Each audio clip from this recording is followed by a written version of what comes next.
I'm just dusting my office today. You know, like I always say, it's very important to be shipshape here in the big harbor. Oh, look up there.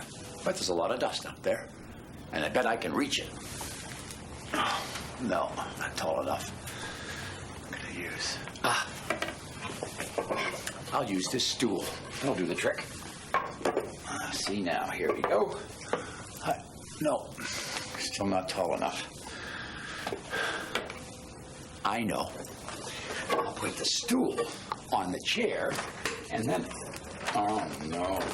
It was very wobbly. It was too dangerous. I don't want to get into the same kind of trouble that Emily did the other day.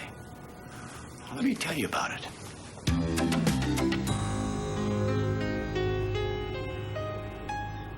One morning, Emily was pulling a cargo ship out of the big harbor.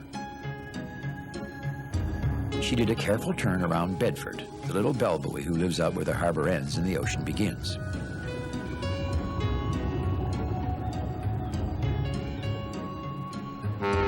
Here we are, Emily called to the ship. You're on your own now. Thanks, Emily, said the ship. That was great tugging. Well, thank you, said Emily.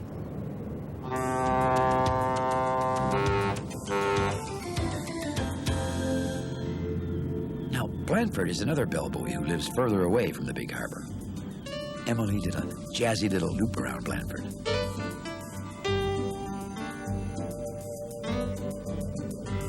Then she did it backwards, just for fun.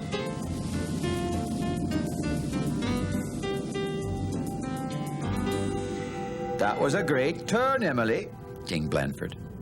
Just then, they heard a croaky little horn.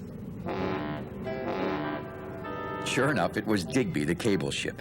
He was busy laying cable along the shore. Emily makes the best turns in the big harbor, shouted Digby. I get stuck just turning on me engine, he added to himself. You see, Digby is always getting stuck somewhere. Emily laughed, but it was nice that everyone thought she was so good at making turns. It was still early in the day. The sun felt warm and friendly on her hull, and Emily had nothing else to do. She decided to take her time getting back to the harbor. She set off again, zigging this way and zagging that. There was nothing better than whooshing through the waves with a great big smile. It was always pretty out near the far shore.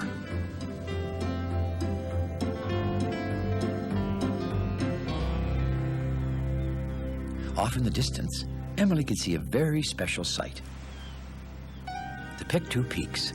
Now, the Pictou Peaks are giant rocks that poke up out of the shallow water along the shore. They have the most amazing shapes worn down by the waves. Of course, Emily had seen the Pictou Peaks many times before on her way home.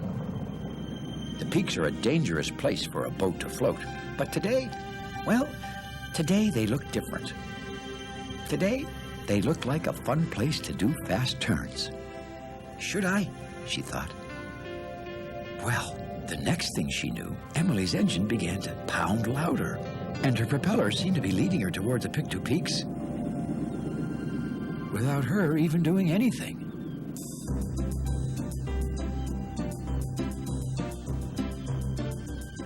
The Pictou Peaks towered all around Emily and kind of made her feel like she was floating in the middle of a great mountain range.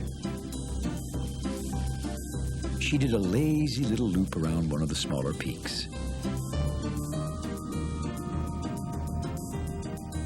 It's not dangerous at all, she thought to herself. Emily sped up a little and did a snappy spin around a bigger peak. This time, she could almost feel the rocks against her bumpers. This is fun, she shouted out loud. Emily began to make more turns around the Pictou Peaks. And you know, it was kind of funny, but the faster she went and the closer she got to the peaks, the smaller they seemed, and the bigger Emily felt. Look at those, said Emily. Not that far away, she saw two peaks, very close together, and it looked like there was just enough room for a tugboat to squeeze through. I bet I could do it, she thought to herself. turned towards the Twin Peaks. She slowed a moment to catch her breath. Then she roared her engine, spun her propeller, and off she went. "I can do it," she shouted. "I can do it." Those two peaks looked closer together than they did at first. Emily was going faster and faster and faster. Too late to stop now. "I can do it!" Only time for one last little turn to line herself up so she could squeeze through the peaks and... Suddenly, everything was very, very still. Emily tried to move, but she couldn't. She was stuck between the Twin Peaks.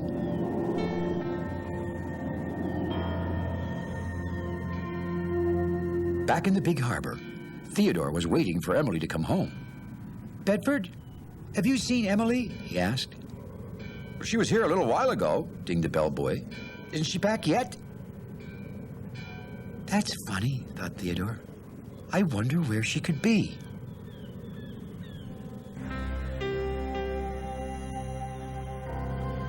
"Things like this only happen to Digby," groaned Emily.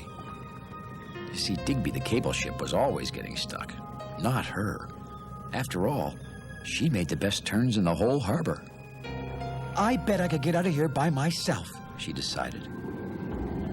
Emily began to wiggle and jiggle and rock and roll back and forth, trying to get herself unstuck from between those peaks.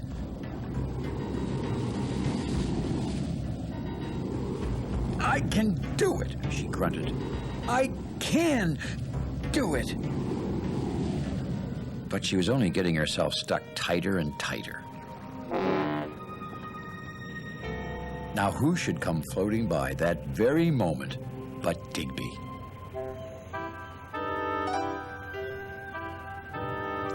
Am I stuck?" said Digby.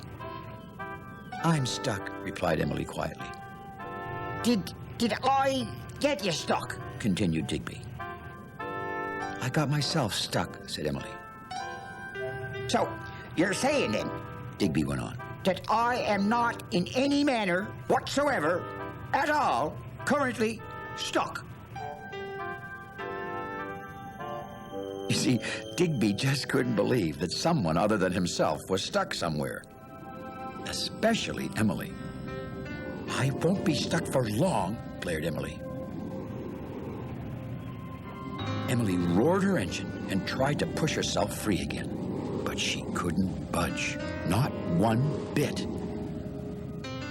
"Don't worry, Emily," shouted Digby. "I'll get help." Digby began blasting his croaky little horn before Emily could say a word. She certainly didn't want the whole harbor to know that she was stuck. Theodore was just about to turn back to the harbor when he heard the croaky horn.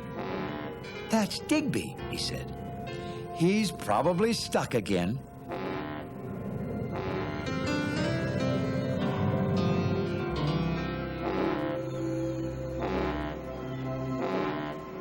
Theodore followed Digby's croaky horn all the way to the Pictou Peaks, where he saw an astonishing sight. "Digby," said Theodore, "you're not..." "Stuck," said Digby. "I know, Theodore. I can't hardly get over it myself." Then why did you call me?" asked Theodore.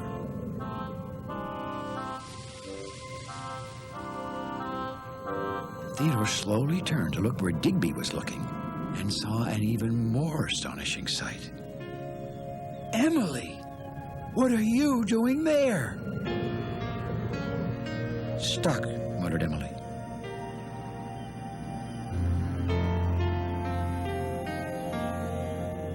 "What'd you say, Emily?" asked Theodore. "I'm stuck," mumbled Emily. "You're what?" asked Theodore. "She says she's stuck, Theodore," hollered Digby. Well, Theodore just couldn't believe it. Emily never got stuck. "Well, what happened?" he asked. Did a big wave suddenly come up and push you into those peaks?" "No," said Emily. Did a huge whale knock you off course? Theodore went on. Not exactly, said Emily.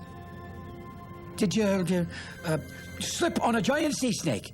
Theodore was running out of things to think of. I just got stuck, said Emily quietly. Well, don't worry, said Theodore. I'll get you out of there. Theodore carefully looped around the peaks. It was a tight turn to make, but he nosed right up between them until he and Emily were bumper to bumper. And then he began to push. Emily sure was stuck. Theodore put more steam in his shove, poured on the power, and soon his friend came popping out between those two peaks just like a giant cork from a bottle. Free. That was some good rescue there, Theodore, called Digby, floating off. See you later. I never thought I'd be rescuing you, Emily, said Theodore. I didn't either, said Emily sadly. She felt terrible about getting stuck.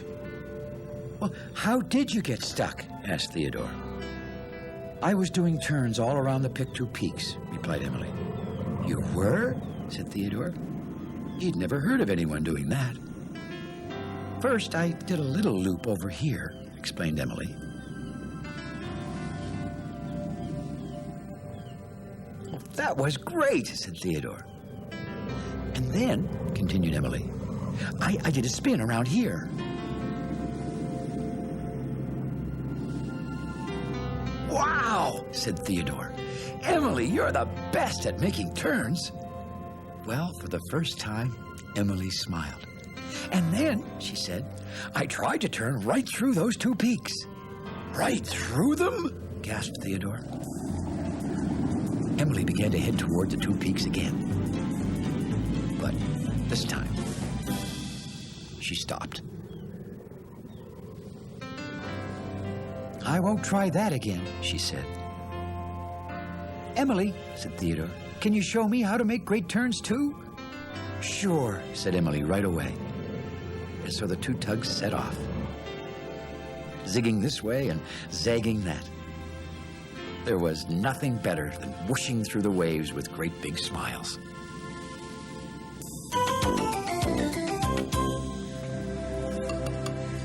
You know, I think I'm going to do the safe thing, like Emily. Yeah. This goes over here. And this goes over here. Oh, but how am I going to reach up there and do my dusting? I have an idea. If the harbor master can't go to the ceiling, then the ceiling must come to the harbor master. Thanks for visiting us here in the Big Harbor, and we'll see you all again next time. Bye-bye. This is much better. I'll have this office ship-shape in no time. Theodore, he's a tugboat and a friendly tugboat too. A friendly tugboat too. Oh, Theodore likes to do the things that friendly tugboats do. Pushing and a pulling in the great big harbor, in the great big world is so much fun. So many brand new things to discover. Waking with the sun, gotta get the job done. Oh, Theodore and Emily, Theodore, Hank and George and the harbor master too.